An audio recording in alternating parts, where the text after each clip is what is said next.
Well, I guess Nick Bosa just decided that beating the Eagles wasn't enough for him, so he chose to rip Jalen Hurts and call him a fraud yesterday. Zach Cunningham confirmed some big defensive changes, as new linebacker Shaq Leonard also hit the practice field for the first time in preparation for Dallas. Jason Kelce responded to Roger Goodell's desire to ban the brotherly shove, and the Eagles have a chance to take back the NFC this weekend. From Thomas Mott, this is the Thomas Mott Show.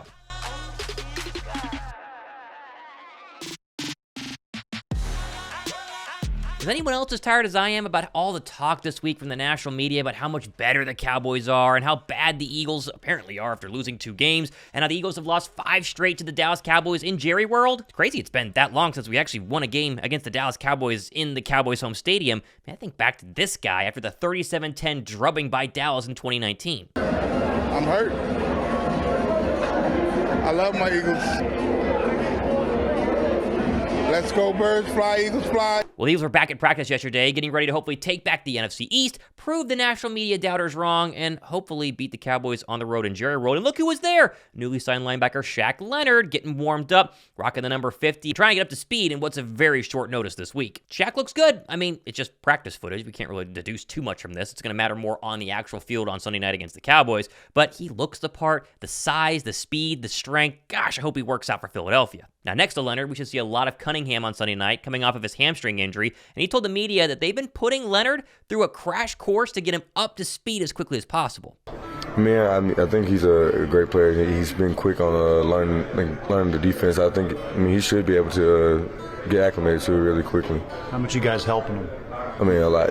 We have to. It's got to be that. If we want him out there. We need him out there. Crash course this week. Yeah, it's got to be. Cunningham also confirmed what we talked about earlier this week, that Nick Sirianni and Sean Desai, they've been putting a massive emphasis on getting off the field on 3rd down for this defense. I would say it's definitely been an emphasis on what we're trying to do, as far as our scheme on defense, and us being able to communicate, and we've done extra meetings and stuff, just to make sure that we're honed in on the details of what we're doing. Now, we'll see what happens on Sunday night versus the Dallas Cowboys. I still feel very confident, but how about this? They're going to have John Hesse be the head referee for Sunday's game against the Cowboys, which the Eagles are 7-0 when he referees, including last year's Monday Night Football game against the Cowboys and the NFC Championship game. Do you have a score prediction for Eagles versus Cowboys? I'm thinking somewhere along the lines of 30-24. Someone's going to get to 30 points. I hope it's Philadelphia. I'm going to take the Eagles, obviously, plus 3.5 as well, and use our friends at MyBookie to do that bet. If you want to jump in on the MyBookie incredible promo code exclusive to this channel, use my promo link down below right now. By the way, did you hear this clip of Nick Bosa calling out Jalen Hurts yesterday? 4 days after the Niners beat Philadelphia in Philadelphia? Yeah, you see it on tape, though. And then, obviously, we put the blueprint out there. Hopefully, Cowboys watch the tape. We made Jalen stay in the pocket and escape outside instead of those B gaps, and paid off. Because Jalen's looking at the rush every play. You just have to be disciplined and not give him that quick escape route where he could get to his guys quick. At what point do the 49ers finally stop talking about us? They did it all offseason long, and guess what? They backed up their talk. They beat us. You won. Congratulations. Not only does it look like we're still in their heads, but does Nick Bosa know what he's talking about, or is he still just seeing Lane Johnson in his nightmares? By the way, keep Jalen in the pocket? What is this, 2021? Did he not realize that Jalen Hurts has a 104.6 passer rating inside the pocket since the start of last season?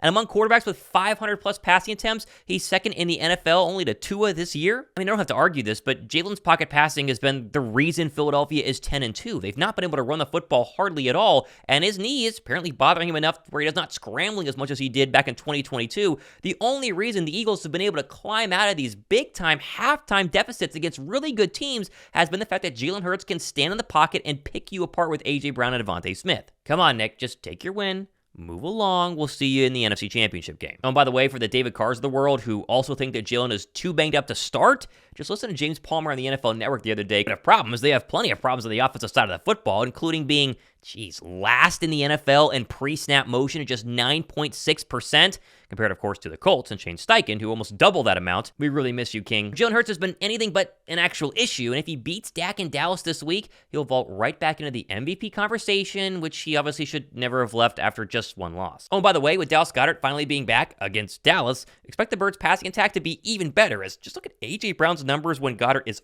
in the lineup versus when he's been out. Remember, this Cowboys defense gave up 35 points to Geno Smith and company last Thursday.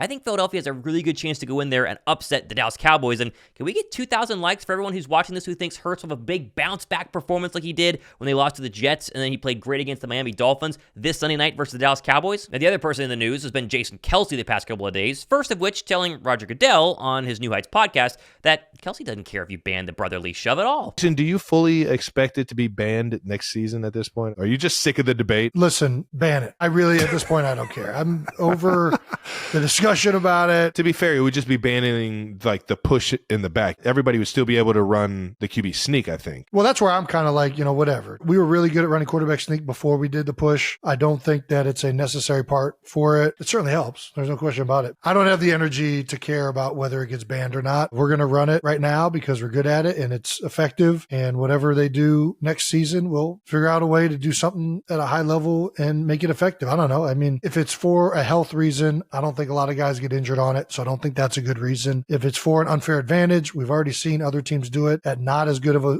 success level. So I don't know that it's that big of a competitive advantage. If they do ban the brotherly shove, there will be a good reason behind it that the commissioner wants to get done. Whether people agree with it or not, it is what it is. He also made headlines by calling out Bills defensive tackle Jordan Phillips for trying to injure Cam Jurgens, to which Phillips responded by taking his shot at Jason Kelce. You look at the tush push, he dives at somebody's knees every play and tries to roll him up. So for him to speak on somebody being dirty, I don't think he has any right or any means to call for a fine when he does a whole bunch of stuff like. So I just think that's kind of crazy for him to even mention that. I'm 335 pounds. How am I going to stop regardless? How do I know that the ball wasn't going? After I saw him move, I put my eyes on him, and I'm going to go. Even if they would have got that play off, it's just either them hitting us or us hitting them. Like, you can dish it out, obviously, but you can't take it. So that's just soft. He is a well-respected guy around the league for whatever reason. And now he suddenly has a voice because he's on his brother's podcast and whatnot, so he thinks he can use it. Now, Kelce hasn't responded to Phillips yet, and he probably won't, but isn't Phillips the guy who couldn't handle a little bit of trash talk from an Eagles fan? I think this is him right here, taking a shot at one of the most respected players in the National Football League. It's a bold strategy, Cotton. Let's see if it pays off for him. Kelce, of course, was all about his business at his press conference yesterday, emphasizing that, hey, bad losses come and go, but good football teams, like what he believes is in the Philadelphia Eagles locker room right now in 2023, they find a way to bounce back. How about this clip getting you motivated for Sunday night? We're back in here working. I think, obviously, really, tough loss. Not a performance that we're proud of, to say the least. But the best thing about this league is you get to go out there and do it again, right? You get to go out there and, what we were last week is done and over. All that matters is who we are this coming week. And I think at the end of the day, I think we have phenomenal players and phenomenal coaches in this building, and I trust each and every one of them to, get this fixed. And everybody's here working and talking and trying to get everything ironed out. And, we get another opportunity this week. Now, I fly to Josh's place tomorrow, spend the night, and then we get ready to go to the Cowboys game. We're going to get there early. If you have any tailgates you want us to go ahead and swing by, I know a lot of them will be Cowboy tailgates, but if there's some Eagle fans out there, which I believe they will be, let me know down below in the comment section. DM me on Twitter at RealThomasMod as well. We'll swing by, we'll hang out, and hopefully cheer on a big Eagles victory. Remember, Philadelphia wins on Sunday. They get a little bit of help from other teams in the NFL. They're going to be the very first team to officially secure that playoff spot, and win on Sunday basically guarantees them the NFC East and all but the #1 overall seed. Plenty more stuff happening in the next couple of days and weeks as we march towards 32,000 subscribers. I'm Thomas Mott. This has been the Thomas Mott Show.